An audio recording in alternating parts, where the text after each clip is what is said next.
certainly when I was out of producing and I was just a crew guy, that's where I really grew to appreciate the breadth of television, how much goes into it, how much knowledge these people have, and appreciating these people as people, right? These are my friends.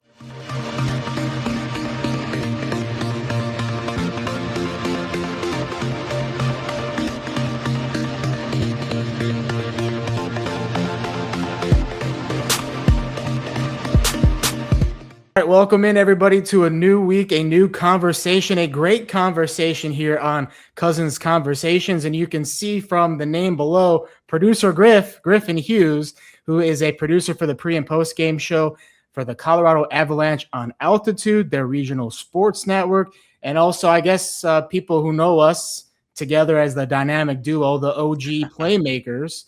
We'll go with that title as well for everybody out there watching who knows us.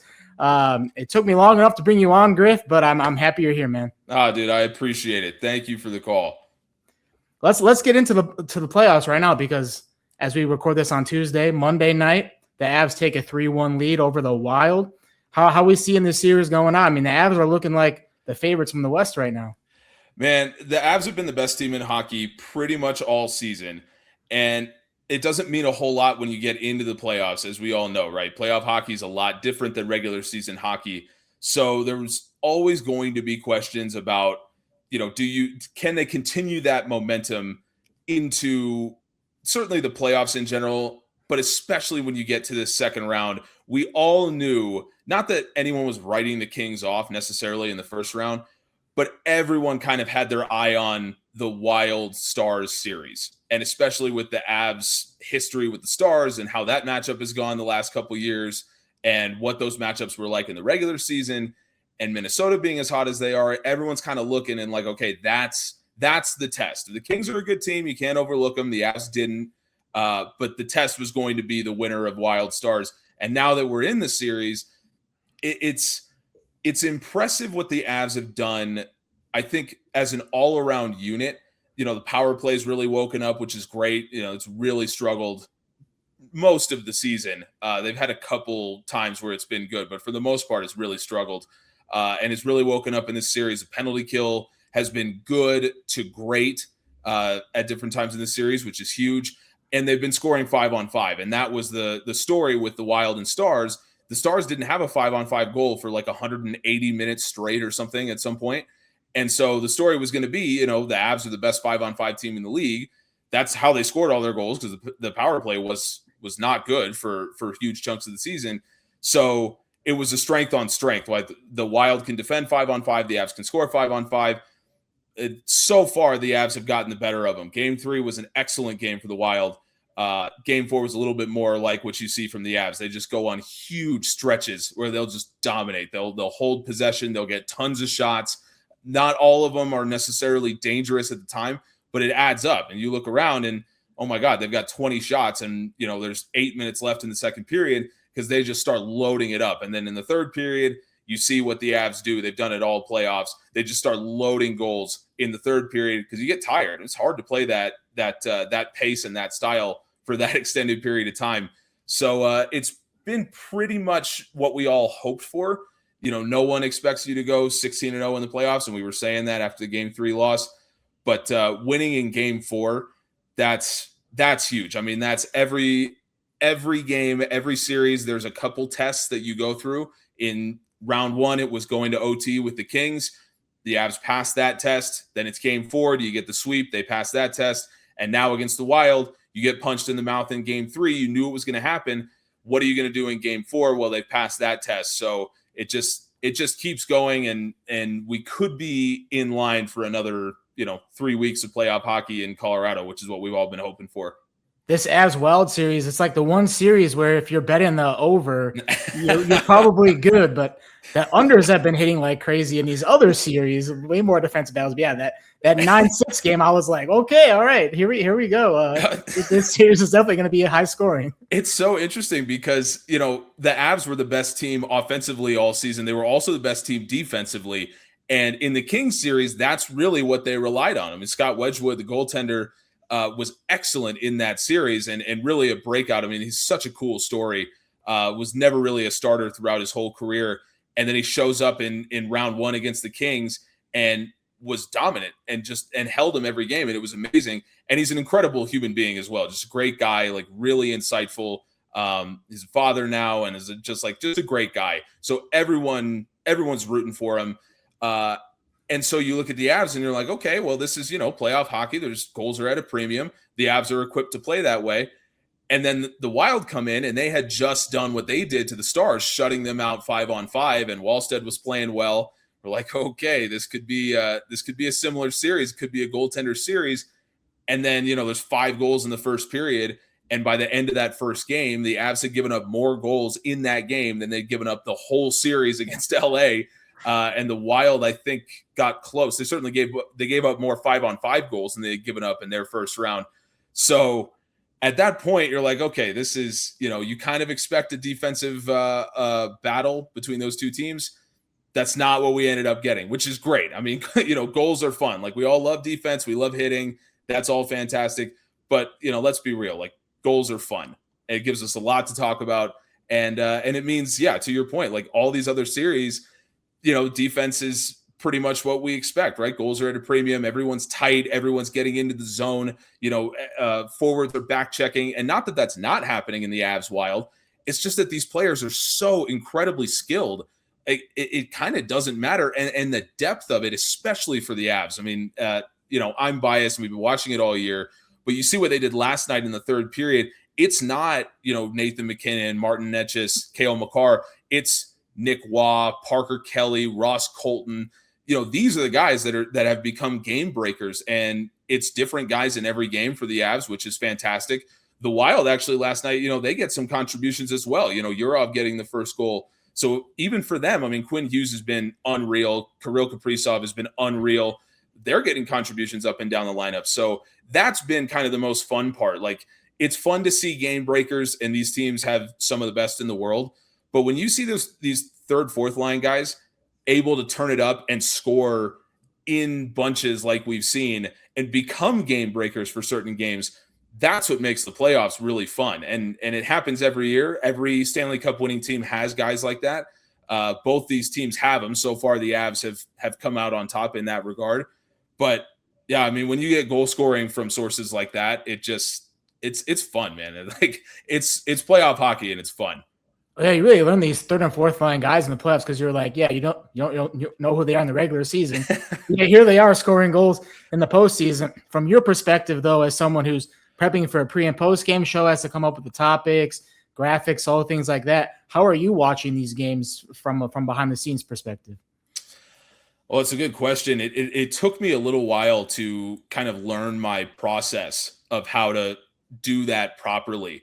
So I come from a behind the scenes background, right? That's what I've done since we were freshmen in college or sophomores when I made the transition. I think it's sophomore, yeah, because I remember you wanted to do play-by-play at first, yeah. Of course. Well, everyone does, right? You get to college and that's what you want to do, right? You want to be talent. So I think around sophomore year, I'd made the transition to being a producer.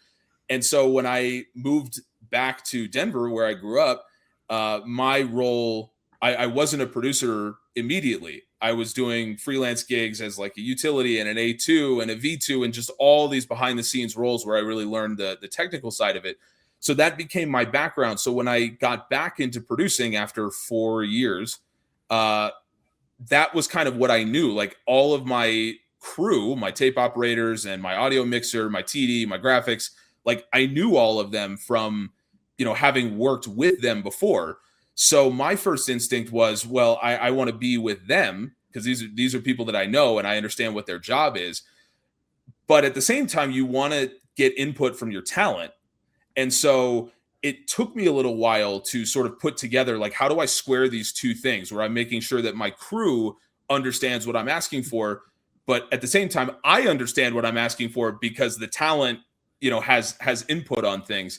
So now, after 3 years of doing this, what we've kind of discovered, and my talent is phenomenal, just unbelievable guys and so good at their jobs, so good at what they do. What I've learned is we've gotten to a point where I know the team enough. They know, obviously, they know everything about everything. And so I can just give them topics, and some of them I'll kind of run through, like, hey, I want to talk about, this goal, and we have, our key to victory presented by Ford or whatever, right? We have all these elements that we have to get in. So, hey, I want to do this goal, or I want to do this player, this storyline, and they'll kind of say yes, no, let's do this instead. But that'll usually happen over text. And so I am in our control room and I'm watching on headset with my graphics operator, with my tape operators. And that's kind of how we're going through. And the advantage of doing that is I get to really think out loud, and they get to offer their input because they've been watching all these games the same way I have, right? My lead tape operator has been the same guy all season. Fantastic guy. My graphics operator is, dude, you want to talk about scouting. Like, this kid was an intern for us, and our graphics manager came up to me and was like, man, I think this guy, I think he could be a really good operator. Like, he knows his stuff. I think he could learn. Said, all right, well, let's put him in. And now, he's great. Like, he's very self-sufficient doing his own stuff, and he's selling me graphics. And what I get to do is kind of be in the command chair, so to speak, and see everyone, see what the tape operators are doing, see what my graphics guy is building and selling me, talking to my director, hey, this is what we're going to do when we get to this point. It's very important during the regular season when we also do the intermission shows, because it's a tight turnaround. So it's good for me to be able to tell everyone, hey, in like 10 minutes when we go on air, this is the kind of stuff we're going to be doing. So it kind of took me a while to get to that point of knowing that that's a good way to watch. But at this point, we've really kind of nailed down the way that we want to go with it.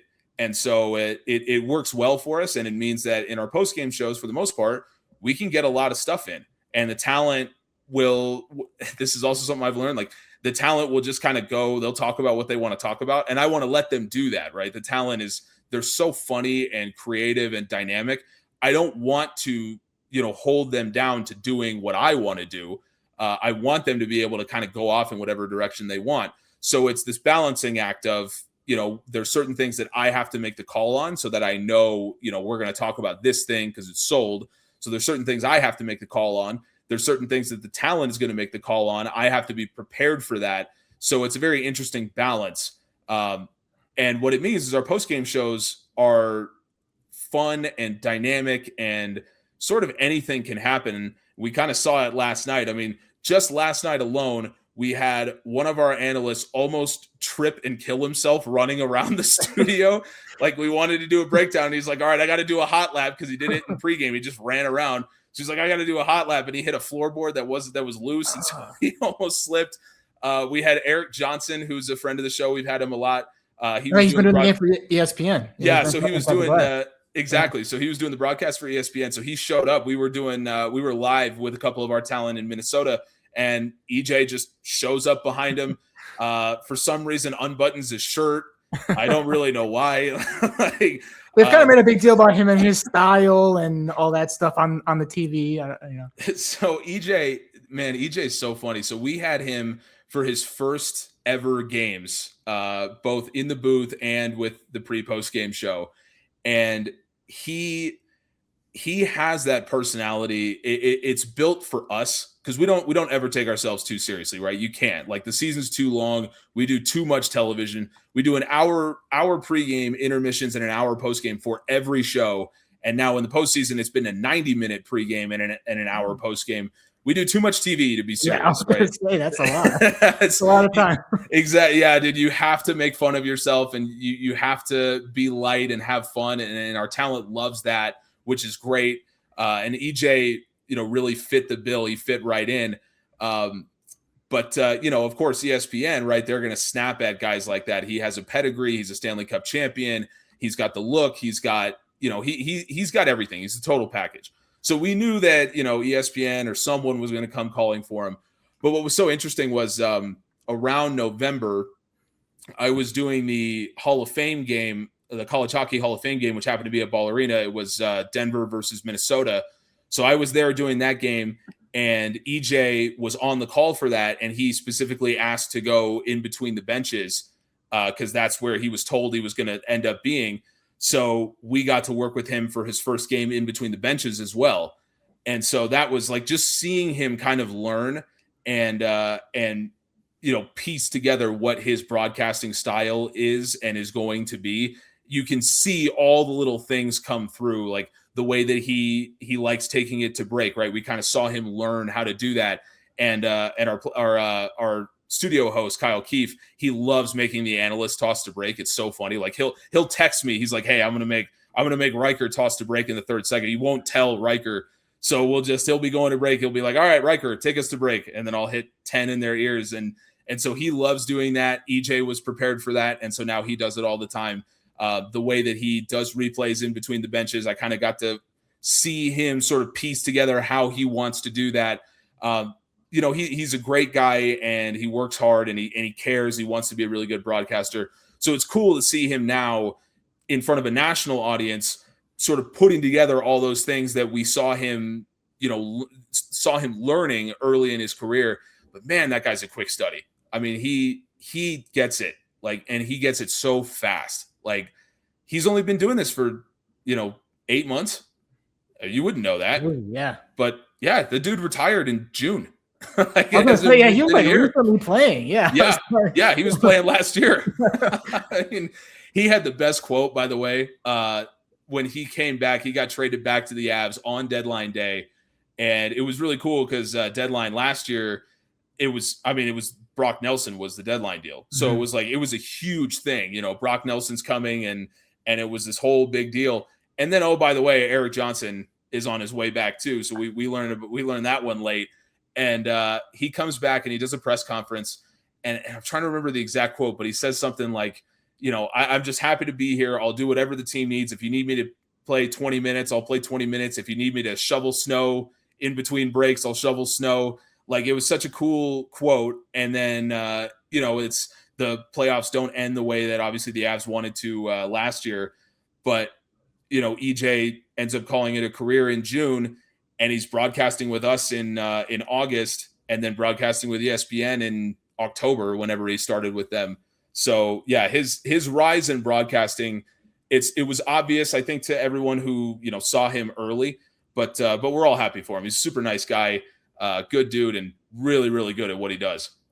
Maybe he gets that ring as a broadcaster. I know that happened. So maybe ESPN does have the Cup Finals this year, so I hope he's the crew if they're going to do it. And I really like Bob Wischusen. I think he's great too. Mm-hmm. Really, really good play-by-play guy. 100%. And also with your other job too, you're not only producing, but you're able to travel like during the NFL season. Mm-hmm. You've done some college hockey games as well. So just go into what a travel week looks like for you, somebody who's working behind the scenes, because people don't realize at home how much goes into a sports production broadcast. There's so many people behind the scenes in the truck running cameras. So what does that look like for you? A typical week traveling on the road during NFL season? Yeah, well, it's a great point that you make. I didn't know what all goes into when I got to Denver. I mean, in college, we got to see. We got to do College Game Day, and when CBS was in town, we got to see their production.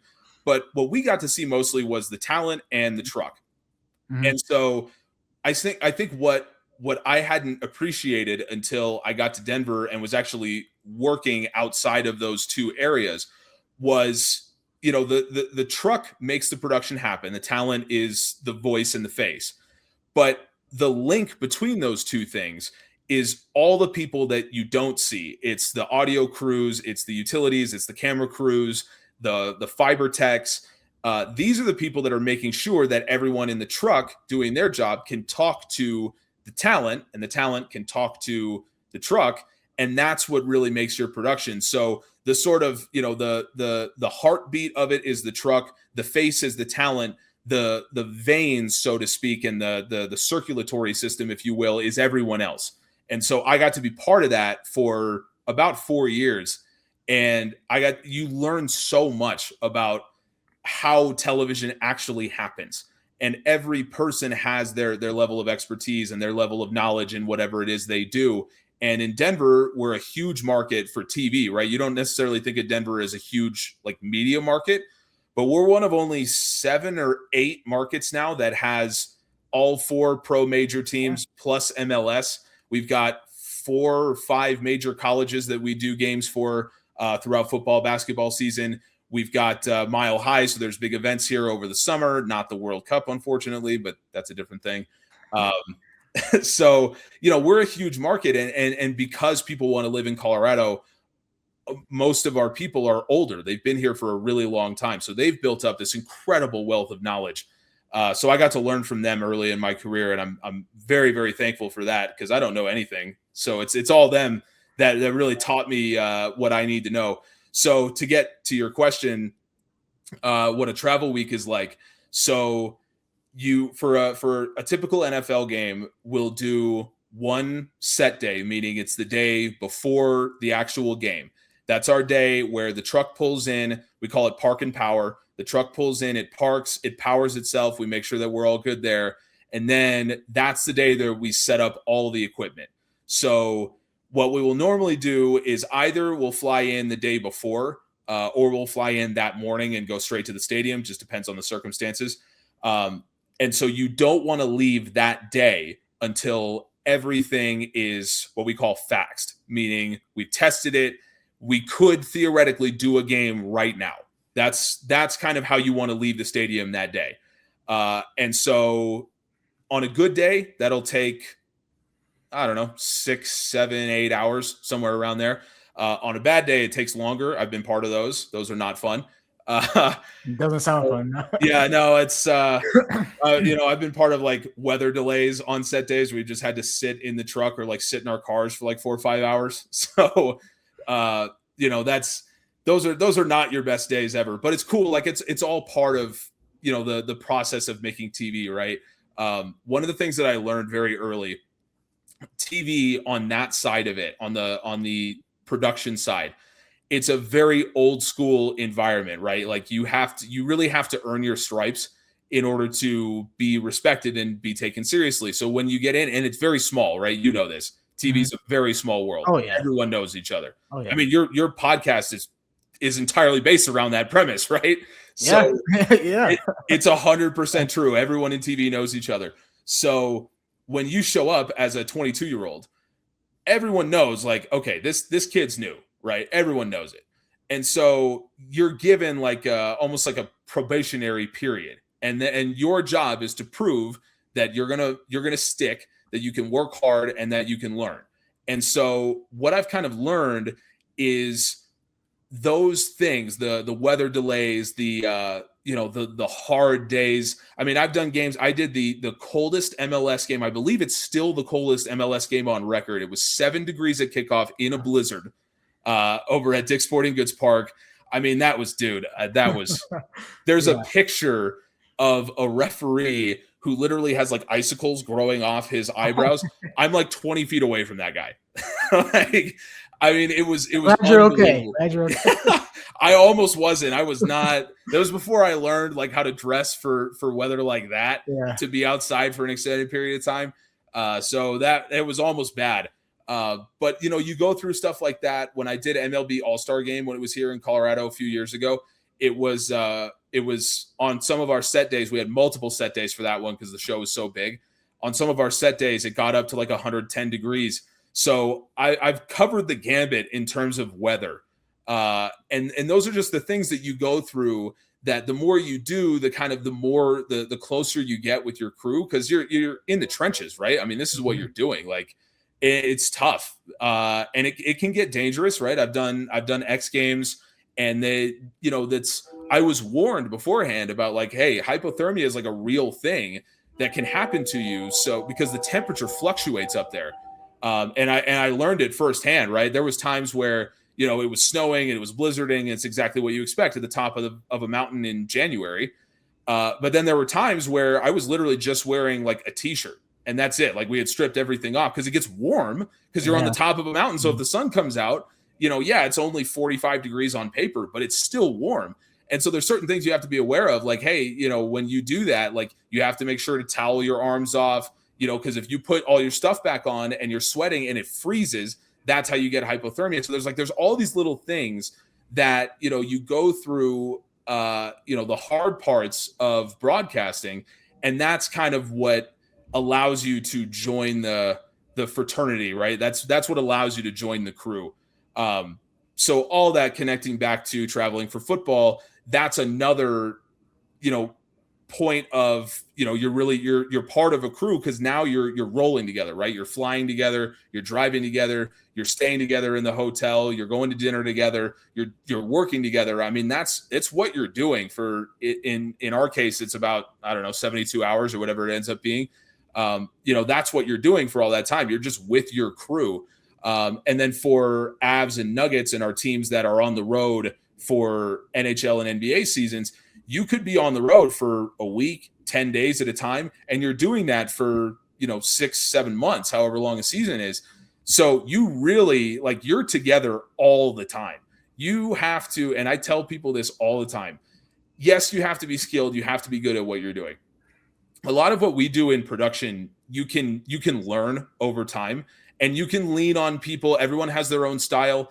I'm a very technical guy. I come from a technical background, so I don't need to lean on a lot of people for the technical side of it. Some producers that were talent or, came from being an AP or something, they need more help in the technical side of things, right? Everyone leans on someone different. You can do that, but you have to be a good person. People have to like being around you, because if they don't, it doesn't, it makes everyone's life worse. Right. And then no one's, and especially in our business where we're doing, like I said, so much TV, you just if people don't enjoy what they're doing, the shows aren't going to be good. I mean, yeah, you can will yourself to do a good show once when you're not in a good mood, you're not happy. I mean, for game 1 of the series against Minnesota, I was sick as a dog. And so I was not happy to be there. You can will yourself through one of those, maybe 2 of those. 80 of those, not going to happen. You have to be having fun. You have to be enjoying yourself. You can't take yourself too seriously. We got a little bit away from what a travel day for what a travel kind of situation for NFL looks like, but you kind of get the point. It's your crew that you're around, and luckily we have a fantastic crew. It makes it real easy. We have fun. We have a good time. The Rams are a great team. That's who I travel with. They're a great team, so it makes it real easy. And they have a really good support staff.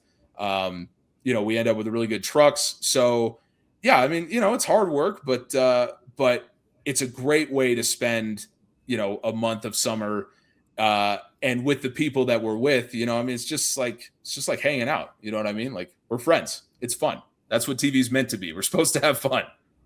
Hey, work and vacation together. That sounds pretty nice. Nah, dude, I'm not complaining. And, we get to go to cool NFL markets. Yeah. I mean, we get to go to LA, and I like Houston. Some people don't like Houston. I like Houston a lot. We were in Cleveland. So, Cleveland's not that bad. I don't, people talk about in the summer, maybe. Yeah.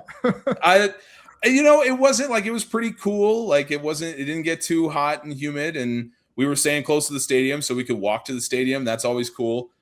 We can't do that in LA. So we have to drive, which, driving in LA is not the best thing ever, but that's all right. We stay in a really cool place anyway, so I'm not complaining. So SoFi is as cool as people say it is? Yes, 100%. Yeah. It's so LA. Exactly what you expect an LA stadium to look like, down to the architecture's weird and it just grabs your eye immediately. And then there's an area outside the stadium where it's just this big body of water, and there's kind of sculptures all around it, and there's grass growing. I mean, it's exactly what you expect a football stadium in LA to look like. It's really cool. And the 360 video board that kind of rings around the stadium, it's such an incredible feat of engineering. I don't know how they did that. I mean, it's so cool. And it's because it's weirdly shaped, and it still glows bright, and it's so clear wherever you are on the concourse or in the stadium. It's really cool. I mean, definitely go. If you're in LA and you can watch a game at SoFi, definitely do it. There you go. You have the endorsement from the man himself right there. Well, let's go back to college for a second. Please.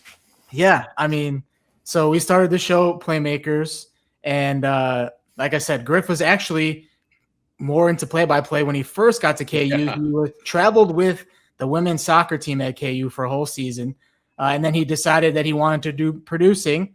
And then I was one of the TV talents, and Griff was the producer. We were also roommates as well. We don't have to get into that, but more specifically with producing side, what made you want to get into that side more? And then now that you have a profession into it, just the whole trajectory of that. Well, it's because I saw what you and Taryn and all of our other talent were doing, and I was like, man, I can't do that. I better get out of this quick because I'll hit a ceiling really fast. So and it just so happened that at the time, and I remember exactly how this conversation went down. I was in a hotel, maybe in like Lubbock, Texas, or somewhere with the soccer team. Mm-hmm. And we're on a call with me, you, and several of the other people involved in Playmakers. And we had only just established Playmakers like as a thing. It was really new.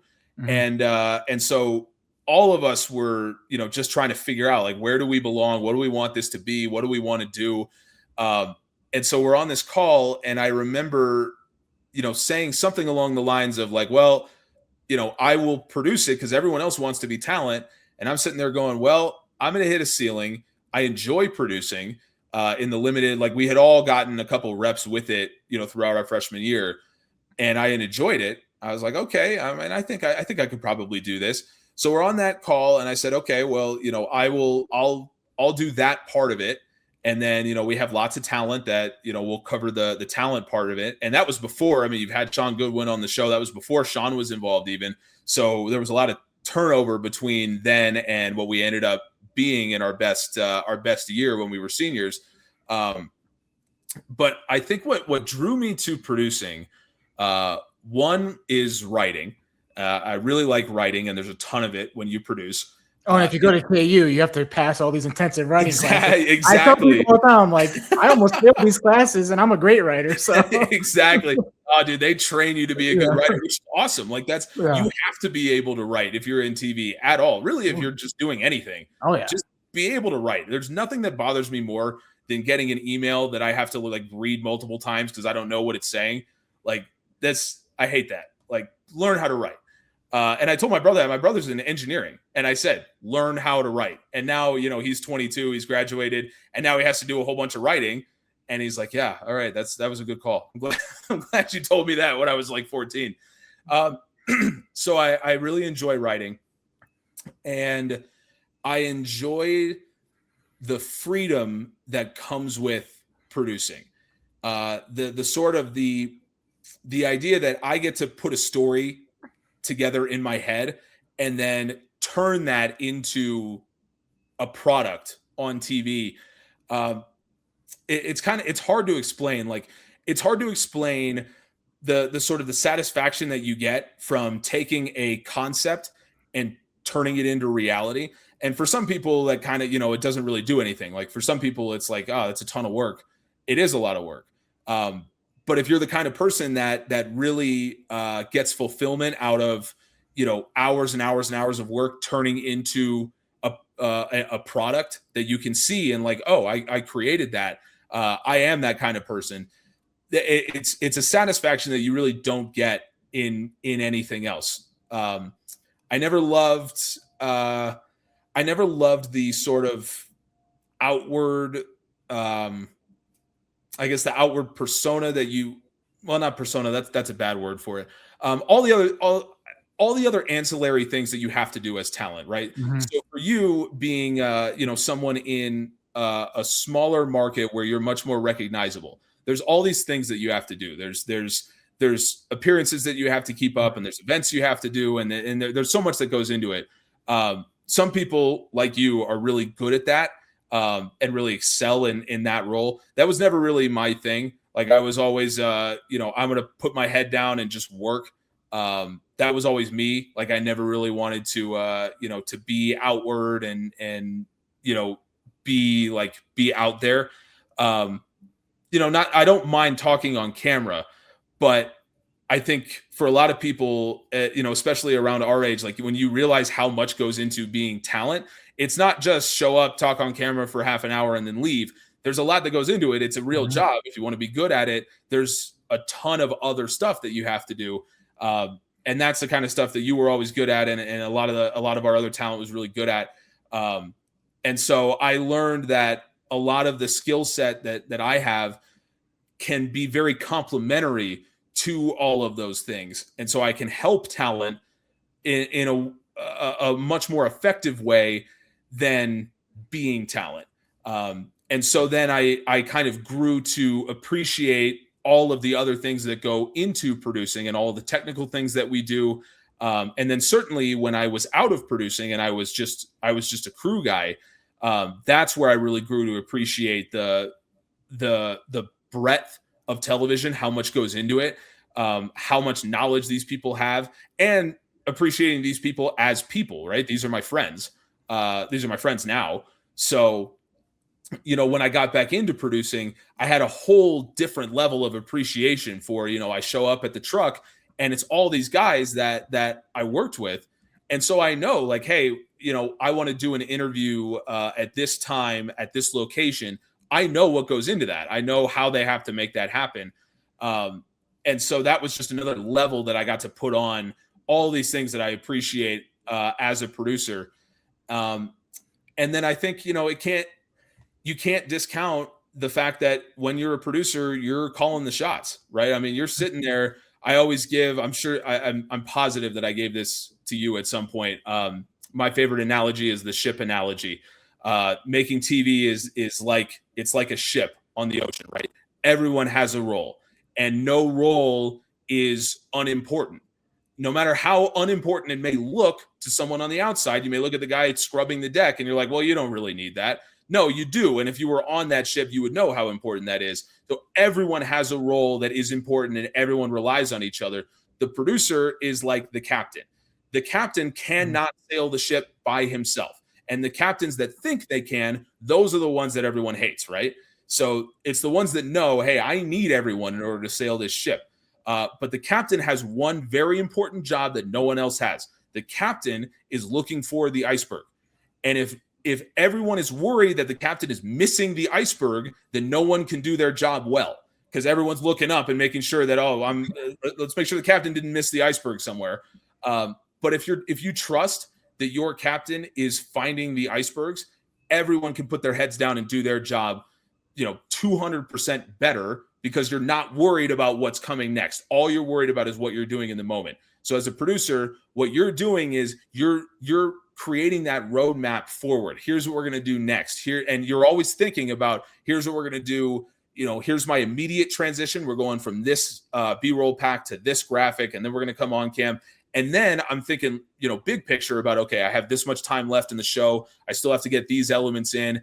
Okay, this thing just came in. I got to work, I have to work that in somewhere. Where does that fit?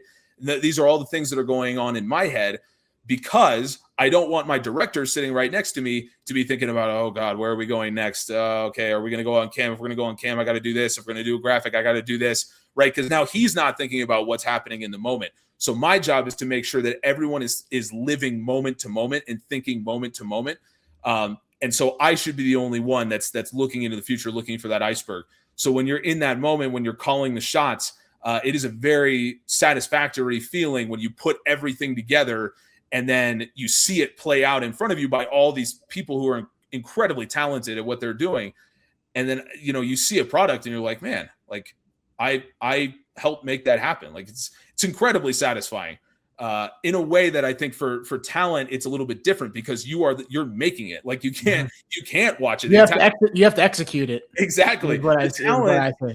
It's being talent is the epitome of you have to be in the moment. If you for a second lose focus, now everything's all over the place. You've lost where you are. You've lost your teleprompter. You've lost, where you are in your head. You've lost your script.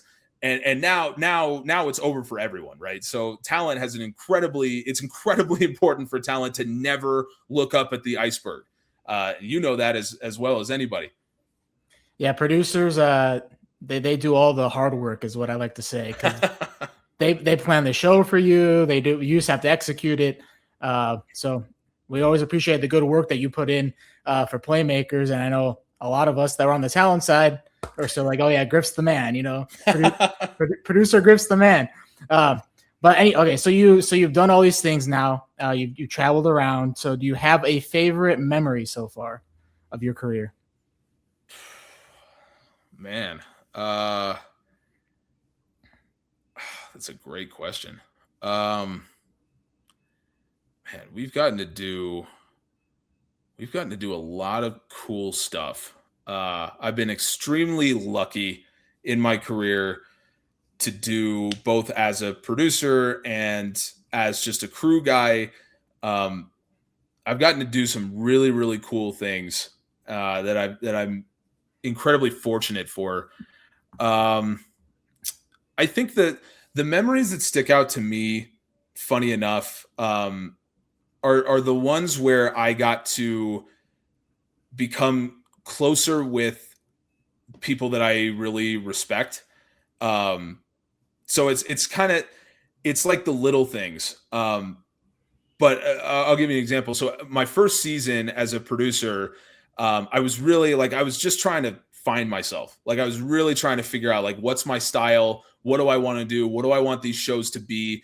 Because you know me, like I a lot of my style is in college and when I first started it was really like X's and O's heavy. It was Mhm. really like sports heavy because I love that stuff. I love analysis. I love sabermetrics and being able to like piece things together and like, hey, basketball especially works great for this. Like, hey, the Nuggets, for example, the Nuggets shot 40% from three last night. They had shot, 30% in their previous 3 games. Well, why did that happen? Well, we can look at these numbers and then we can break it down, look at the film. I love that kind of stuff. So my first season, I really, that was kind of where I wanted to go. But at the same time, my talent, like I said, like they wanted to have fun with it. They wanted to be crazy. They wanted to do crazy stuff. And I didn't feel like that was my skill set. Like I didn't feel like I had that ability. And so a lot of my first season was kind of me pulling myself back from what I wanted to do and then trying to figure out, okay, how do I want to do this show? What is my talent like? So during the summer, I got a call from our host, who's an incredible guy and just one of the best at his job that I've ever seen. And so he calls me and we have this long conversation about, what is this show supposed to be and how am I, how should I communicate with the talent and everything. And at one point I asked him like, man, I feel like I'm forcing you guys to talk about stuff that you don't want to talk about. Like, the analysts are very busy. So sometimes they don't get back to me in, at kind of the schedule that I need in order to put a show together. So like, how should we, square this? What do you want me to do? And he goes, dude, you know the team as well as anyone. Like we trust you. You're in this position for a reason. So we trust you. You tell us what to talk about, and then you trust us to make it entertaining. And that really shifted my whole focus. That shifted my whole perspective of what a producer is supposed to be and how you're supposed to approach your talent. And so from then on, it really became like I have control of all of this. I'll decide what we're going to talk about and how much time we're going to spend and the graphics we're going to show and the highlights we're going to show and everything else. But as soon as it gets to the talent, that's where I relinquish control. And that's when they will, take this clay and mold it into the great show that we are now able to produce every day. It really changed my perspective of what a producer is supposed to be. And then, funny enough, it was not too long after that. It was maybe like a month into my second season. I was up watching the game with the talent in kind of our upstairs studio area, and the Avs scored a goal, or it might have been that like McKinnon missed a shot that I think on the previous night it was a one-timer that he had scored on the previous night, and it was like the exact same setup, and it didn't work. And so I was sitting next to John Mitchell, who's a former player, super smart guy, and I'm like, Mitchie, why did that not work there? And he turns to me, he's like, sometimes you don't score. And that was as simple as that is. That was the same level of, turning my perspective specifically about hockey. like all of these things that I like doing, the X's and O's and the sabermetrics and the film breakdowns and everything, like they do have their place in hockey. But what's so cool about the sport is that sometimes you don't score. There's no explanation for it. But like, it comes full circle. Last night we're doing a film breakdown with Mark Rycroft, who loves this stuff and he's the best at it. And I'm sitting there with him, and we're getting the video that we can break down, and we're doing a Kirill Kaprizov goal from Game 3, and you actually see there's we think that the play, even Riker thinks this, and he was a former player, right? This guy's he knows hockey as well as anybody. We think that the story is, there was a pass through to Kaprizov, he makes a move, and then he just kind of lifts the puck up and scores. Well, we're looking at a handheld camera angle that's right on ice level, basically. And you can see that actually what happens is Kaprizov goes for a fake shot, and the puck from flat rolls up, and it goes like perpendicular to the stick on its side. And that's what Kaprizov is able to get his stick under the puck and lift it over Wedgwood. It's this kind of thing you'd never see unless you'd watched it like 5 times. But Riker turns to me, he's like, I don't think that was intentional. Like, he didn't mean to do that. It just happened that way. And it again, goes full circle of like, in hockey, sometimes stuff just happens. Like, there's no way to explain it. There's no way to predict it. You can't really break it down because, like, yeah, it just, the puck came up on him. Now Kaprizov is such an incredible player. He's able to, in the moment, he realizes the puck has bucked up onto his buttercup of the stick, that curve that the stick makes. He realizes that he's able to use that to lift it over the goalie where he wouldn't have been able to originally. So that's his skill. But man, it's just, you can't predict that. Like, you don't know what's going to happen. So that it's little things like that, of those moments where I've learned or I've gotten the talent saying like, hey man, we love what you did here. Or it's we did a thing when we were on like a back-to-back, and it was like 11 a.m. game. So these are the shows that are brutal, man. It's like you get a 20-hour turnaround. You got to fill an hour of TV. It's in the morning. Everyone's tired. So it's like you have to think outside the box, do some crazy stuff. Well, we have our radio guy who is like a movie trailer voice guy. I mean, he's like that deep, booming voice.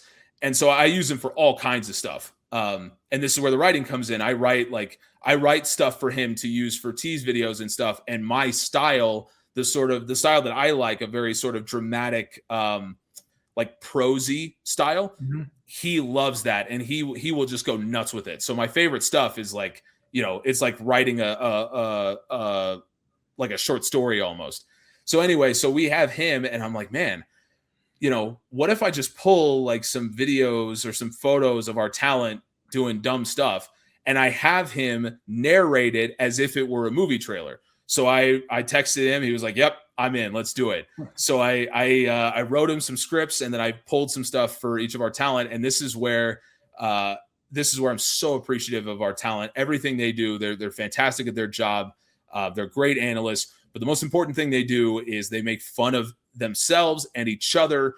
Everyone has a thick skin. No one takes it too personally. We're just having fun. I get it too. I mean, you watch the shows, and all the time they'll be like, oh yeah, I guess Griff pulled up the wrong graphic or something like that. Like, I'm like a character on the show now because they reference me all the time.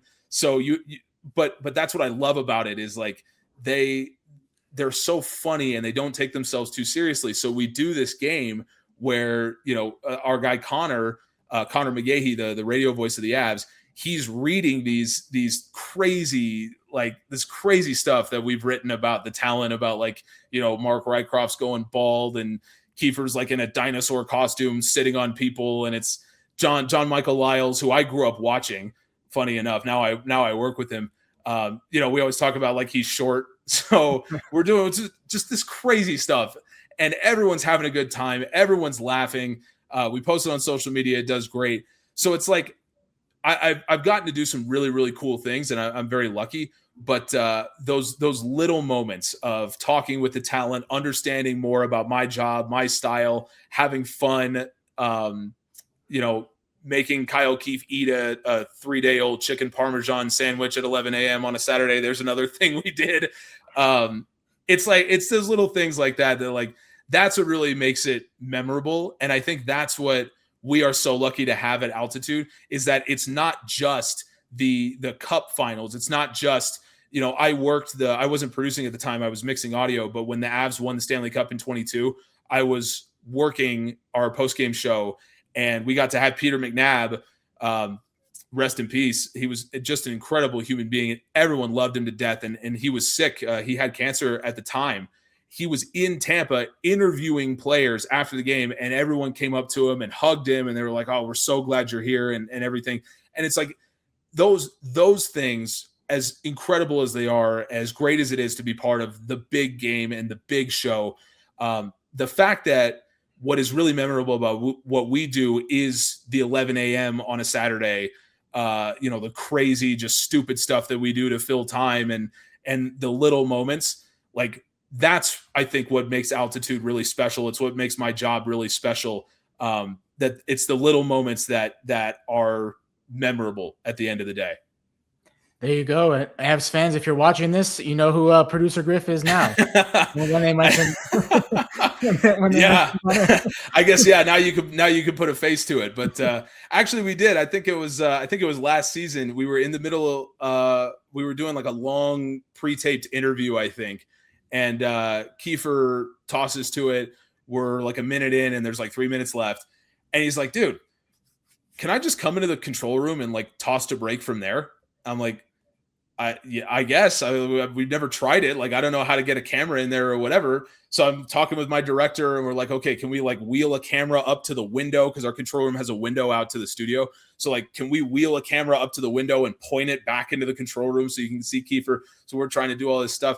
So Kiefer's in there, and he's just tossing to break. And I'm like here, the camera's like pointing over my head, and I'm here because I'm trying to like count to break. I don't want my voice to get on air. And so Kiefer like leans down, so his mic is like right next to me, and the camera zooms in. So I'm sitting here like looking at the camera trying to count, and Kiefer's mic is like right in my face as I'm trying to count. So if you were watching carefully, you have seen me on TV at one point. But yeah, that's now when you hear them get mad at Griff for whatever it was that I did, that's me.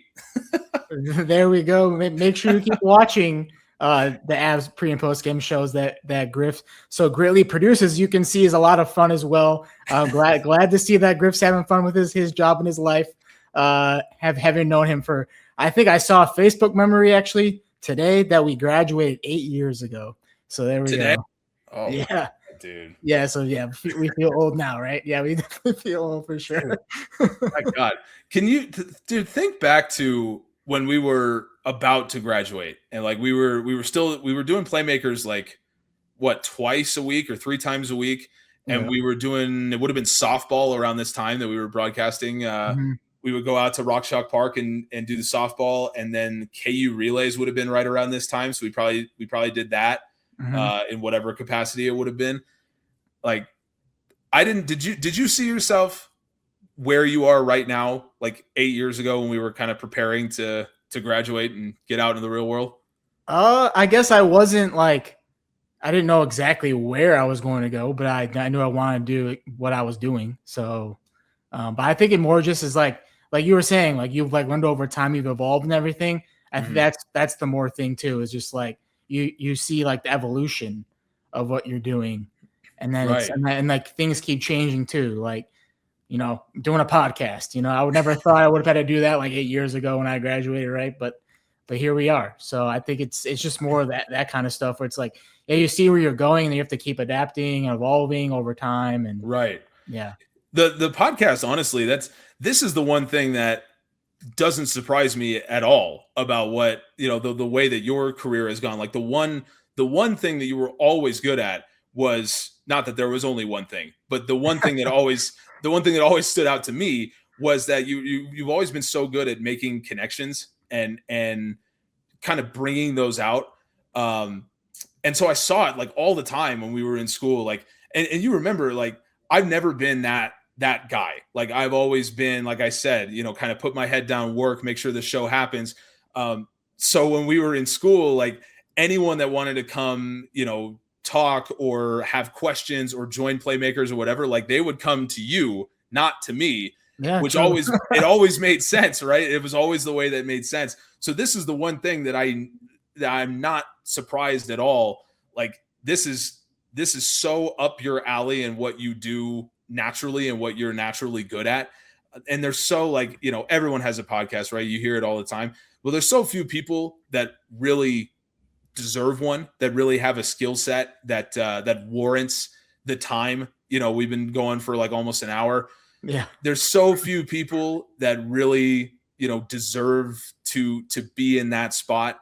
My talent is one, some of those people. We have a podcast, Puck Around Pod, by the way, if you're interested in hockey and Avs and just stupid stuff, which is mostly what it is. We actually don't really talk about hockey.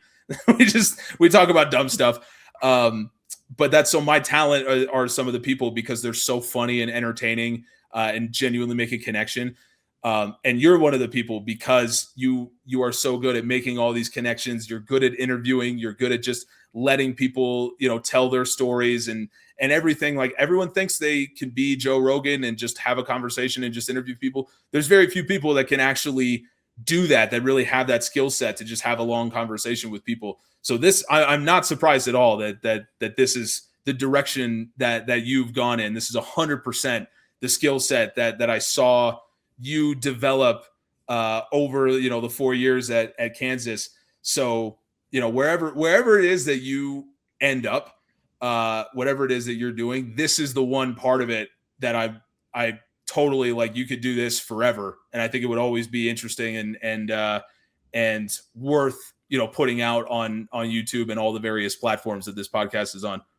Yeah, thanks for the vision. The vision from Griff, still uncanny to this day, and knowing that I would be good at something like this. But all those things were true, and I don't think there's a better way to end than that. I mean, give some love to the host, right? I mean that's that's how we should end some things. I'm used to it. The talent should always take center stage, right? I always believe in that. It should never be me. It should always be the talent. There we go. All right, well, keep watching Griff have an amazing, awesome time producing his pre- and post-game shows for the Avs. Hopefully, they get to the Stanley Cup final. My prediction is Avs Hurricanes in the Stanley Cup final. That would be a good one. Yeah. But for now, if you enjoyed this interview, make sure you hit that subscribe button. And if you heard Griff say that, hey, this is what I do, so I need to see some growth. So people hit that subscribe button. Let's do that. And Griff, appreciate you hanging out with me here on Cousins Conversations, which perfect name, like you said, because it's a conversation, not an interview. Dude, it's absolutely perfect. I love seeing what you've been doing. Thank you so much for having me on. And if you are in Altitude's coverage area, or you just want to see three dumb dudes just talk about not hockey, whatever, listen to Puck Around, tune into Altitude. And most importantly, like Nick said, subscribe to this podcast, Cousins Conversations, because it'll only get better. And you've only been doing this for a limited amount of time, so it'll only get better the more of this you do. So it's well worth a subscribe and a follow. There you go. There's your plugs. Do what you need to do, and have a great week, everybody.